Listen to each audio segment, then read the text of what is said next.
ng kidnapping! Send him home! Send him home! Send him home!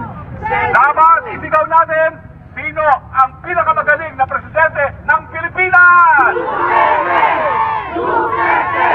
Duterte! Duterte! Duterte! Duterte! Sino ang salot sa Pilipinas?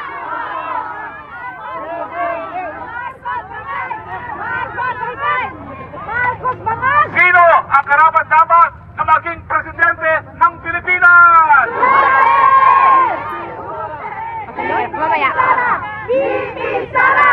Bibi Sara! Ano ang ating hiling para kay Tatay Digong?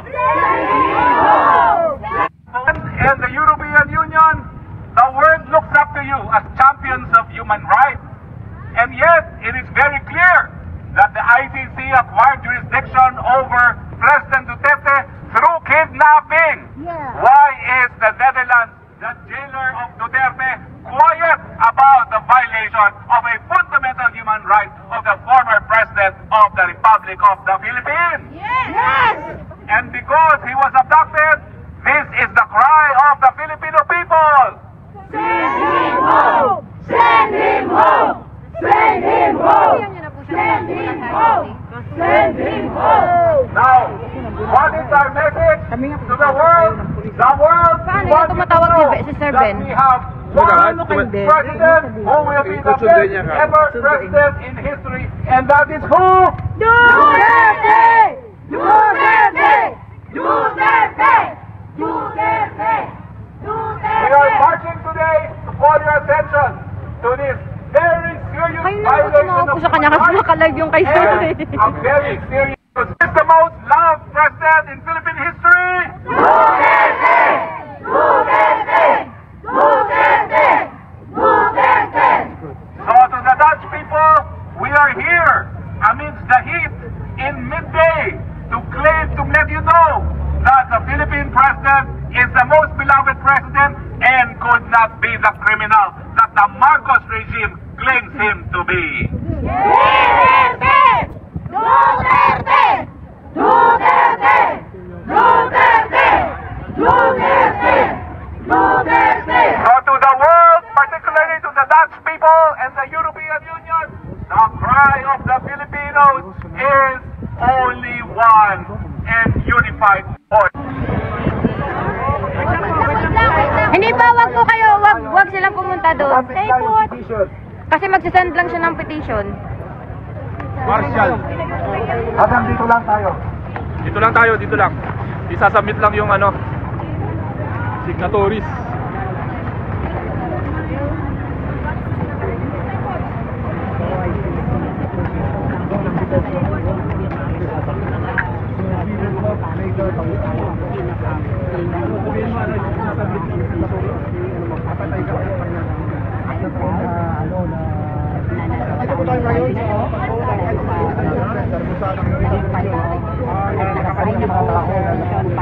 Hi, Ching!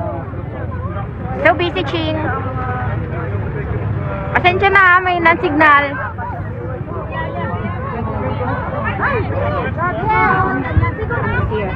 Hindi pa.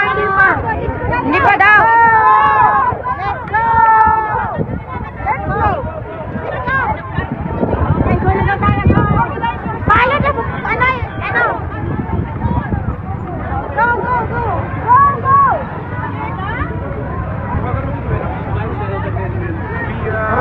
Yung petition letter, nandito pa, wala din yung dala. Well, Pare.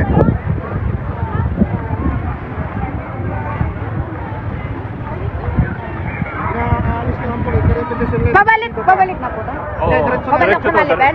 Oo. Pero diretso na to sa Malibel. Sa attorney. Putol. Hindi, kasi hindi na video ako. Ganyan. 1, 2, 3, go. So, ano tayo ngayon sa harapan ng ICC Association. Nandito po sa ating bilibuan. Ang mga taga-suportahan ng Hugo Duterte. Sama-sama pa rin sila maglalakas at pabalik ng ito ng Malibel. At yung iba ho natin yung iba mga taga-suporta ay nandun po sa ICC Detention Center, ano? Para ibigay o submit ang petisyon na hilingin na ibalik na si dating Pangulong Rodrigo Duterte sa Pilipinas. So ito, pabalik na po ito ng Malibel at pagkakalap po Parang naputol ah. Sina? Okay. Tapos na po yung... Oh, yung ano mo, able. Bakit ganun? Wait!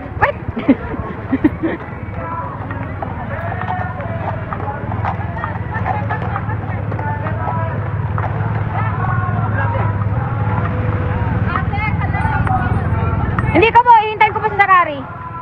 Kay Sir Harry po, kasama ko siya. Uwi na sila eh. Punta ako doon. Sa Malipel sila. Oo nga, punta ako doon eh. Saan? Doon. Duterte Street?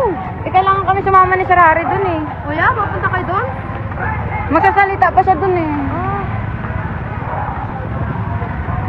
Guys, samaya na naman ah. Ika-66 day na ata mula nung kiniyot ni Duterte Digo at ngayon po nagkakaroon ng napakalaking marcha ang mga supporters si Tatay Digong at kanina lang po kasapi kami sa marcha.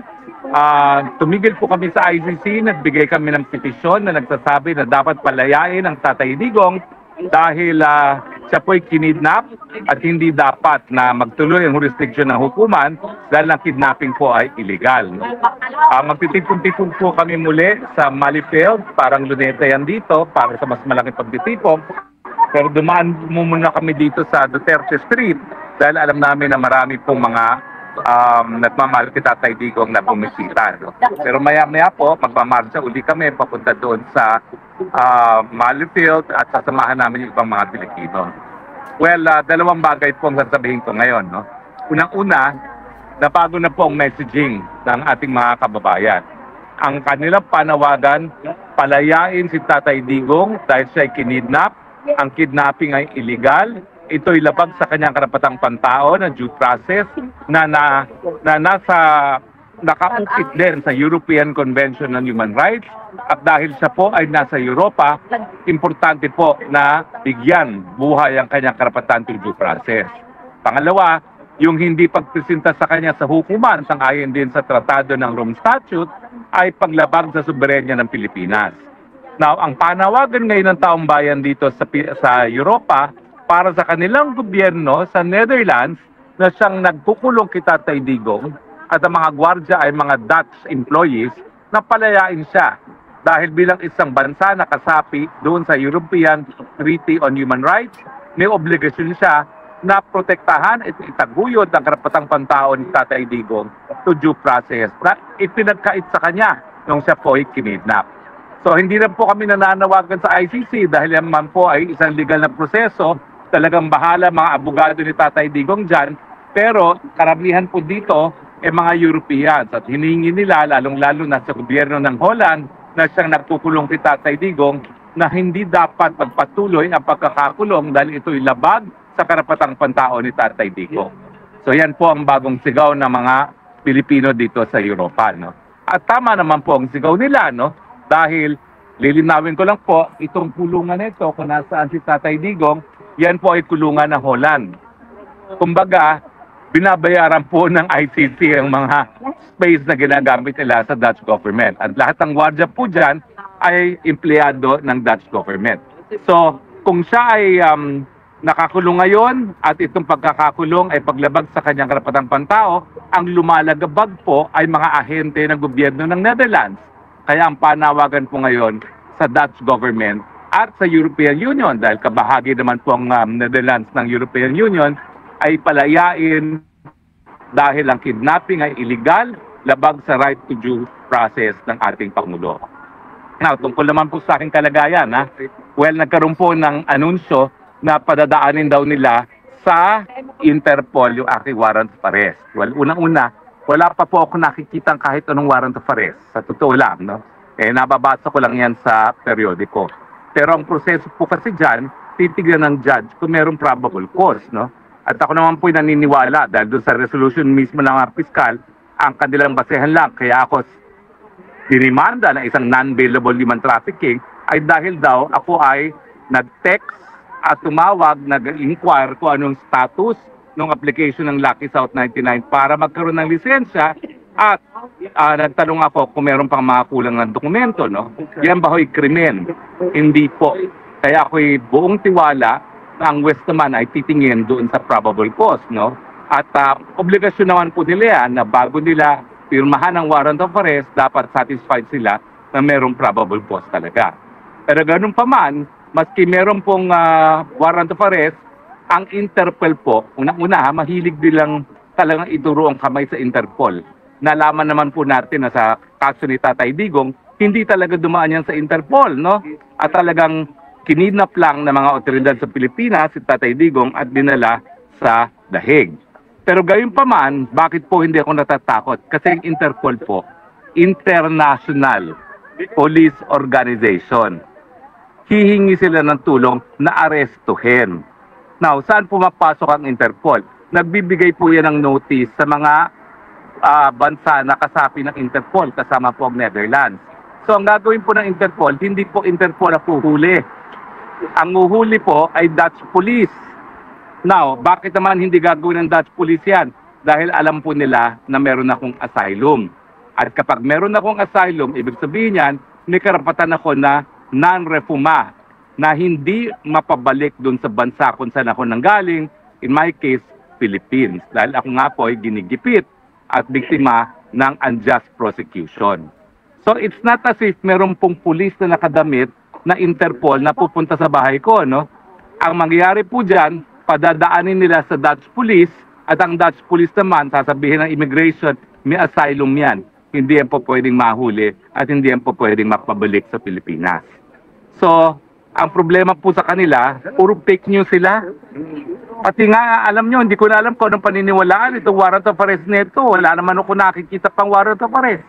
Kung may warrant of arrest ako, ba't hindi nila ipakita? Nagsimula pa raw sila ng search, mga tracker teams. Hello, ayan no, yan ang tulungan ni Tatay Digong. Narito si Harry Roque, nag-access ko ng pera para magkaroon pa kayo ng tracker team. Ano yan? Kaya kayo bumuo ng tracker team para hanapin ako para may pondo na makurakot ninyo. Eh alam naman ng lahat kung nasaan ako. Ayan araw-araw nandito ko sa piling ni Tatay Digong. Dahil ayan, dyan sa likod ng bakod na yan, nandyan si Tatay Digong. Ang naiisip ko lang, kaya nag-tracker team pa kayo para sa akin, kukurakutin nyo yung pera. Kasi habang may tracker team, may pondong hihingin. At hindi naman kayo po pwede pumunta rito na kayo mismo mag-aresto dahil baka naman hulihin kayo ng Dutch authorities. Because that is usurpation of Dutch police authorities. Eh gawin nyo yan para makulong kayo dito. Kaya lang, pag kayo nakulong dito, padadalhan na namin si Tatay Digong ng bulad. Hindi kayo pa pwedeng mag-share. Para kita Tatay Digong lang yan. Dahil hindi kayo mabubuting tao. Para kita Tatay Digong lang ang bulad. So, fake news po yan talaga. Puro fake news sila, no? But anyway, maya-maya po magla-live tayo muli sa Mali Field, no? Dahil napakadami pong tao. Pero ngayon, nakikita ko ilang mga kababayan natin. Saan po kayo galing? Ako 35 years na ako dito. Simula talagang Duterte kami. Kaya Bisaya kasama. Oo. Pumunta ba kayo sa Mali Field maya? Nakita-kita ka nga po sa tabi. Ako yun. Namamalengke po ako dito. Kaya nga. Oo. Ayun po.